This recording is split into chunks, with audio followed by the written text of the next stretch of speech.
Përditaj përshëndetem Ministrisë të Bashku, vjen transmetimin e drejt për drejt në Report Televizion, jemi në hapësirën informative të orës 11 dhe ndajmë së pari ngjarjet kryesore deri më tani.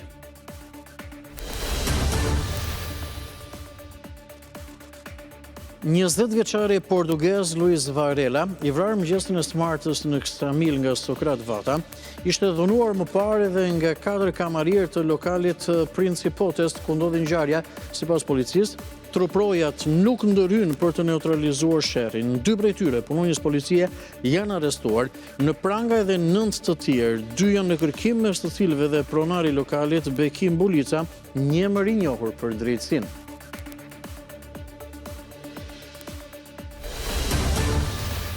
Tragedinë orë e para të mëngjesit sotëm në Manërës të Durrësit pasi makina me të cilën udhëtonin 5 të rinj doli nga rruga. 3 prej tyre, mes të cilëve një çift i martuar të dielën dhe një mitur kanë humbur jetën. 2 të tjerë mbetën të plagosur, rënë një 16 vjeçar, po ktheheshin pas një feste në një lokal në zonën e Maminasit.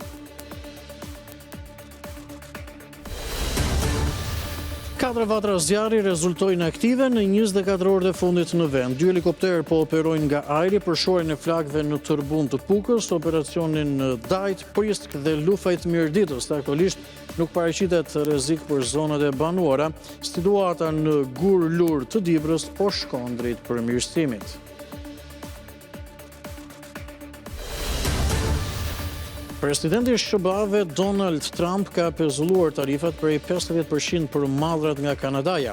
Tarifat cilat ishin planifikuar të hynin në fuqi ditën e sotme, janë shtyrë për një periudhë 3 ditore pas arritjes së një marrëveshje të përkohshme mes 2 vendeve.